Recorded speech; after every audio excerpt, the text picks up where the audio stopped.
इस वीडियो में आगे का चैप्टर कंटिन्यू करते हैं।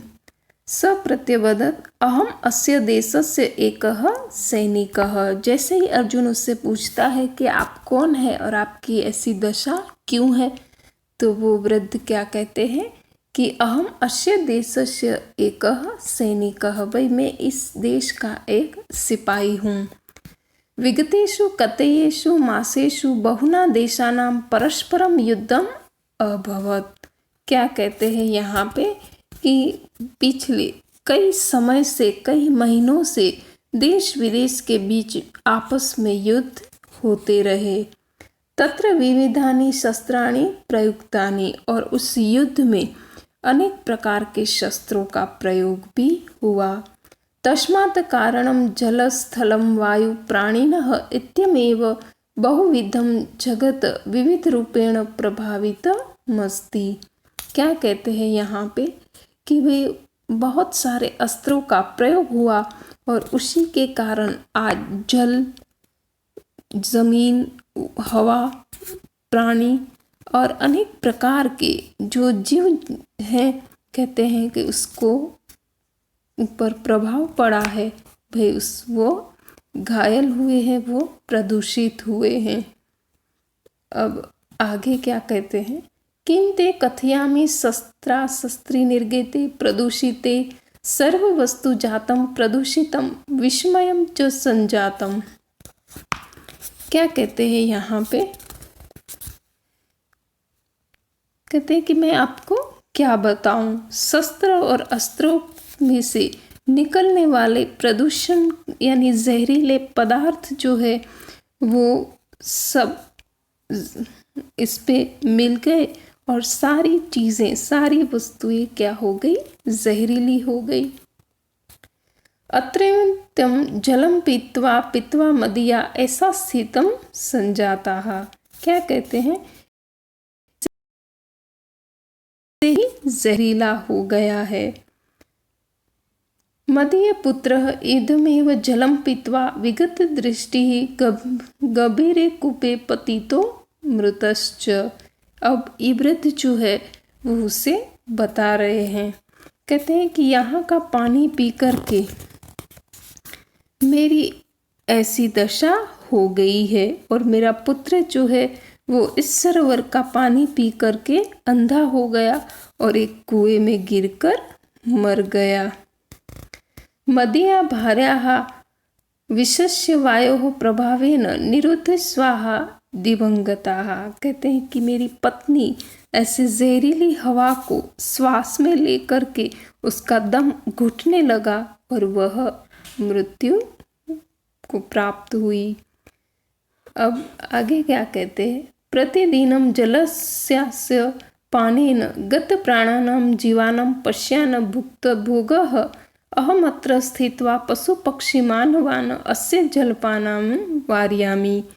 क्या कहते हैं कि रोज इस जहरीले पानी को पी करके न जाने कितने पशु पंछियों ने अपने जीव खोए हैं, अपनी जान गंवाई है और क्या तकलीफ उन्होंने उठाई है, ये सब मैं जानता हूँ।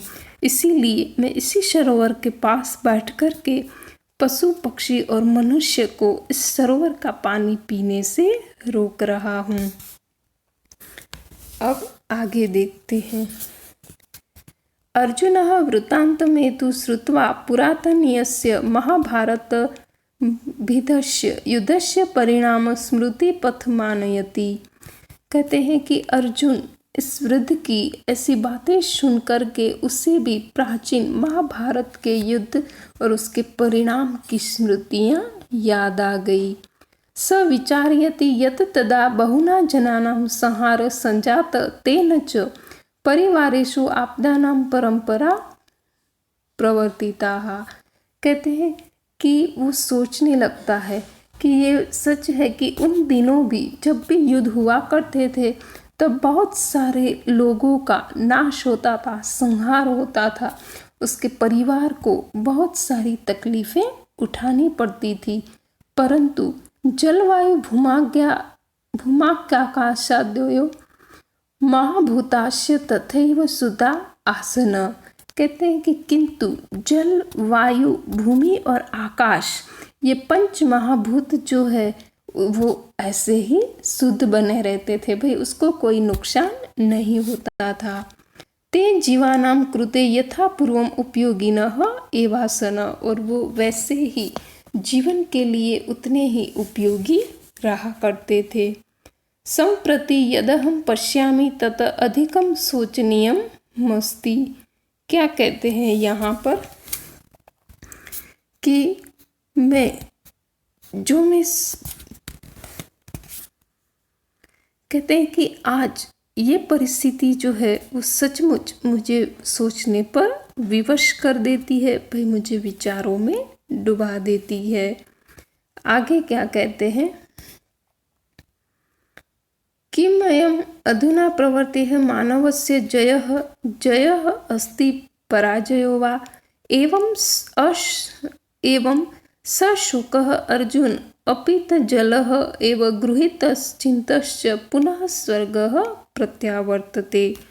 कहते हैं कि इस वृद्ध की ये सारी बातें सुनने के बाद उसे ये लगता है कि क्या मनुष्य की जय वास्तव में उसकी या कि पराजय। मैं समझ नहीं पा रहा हूँ कि ये उसकी विजय है या पराजय।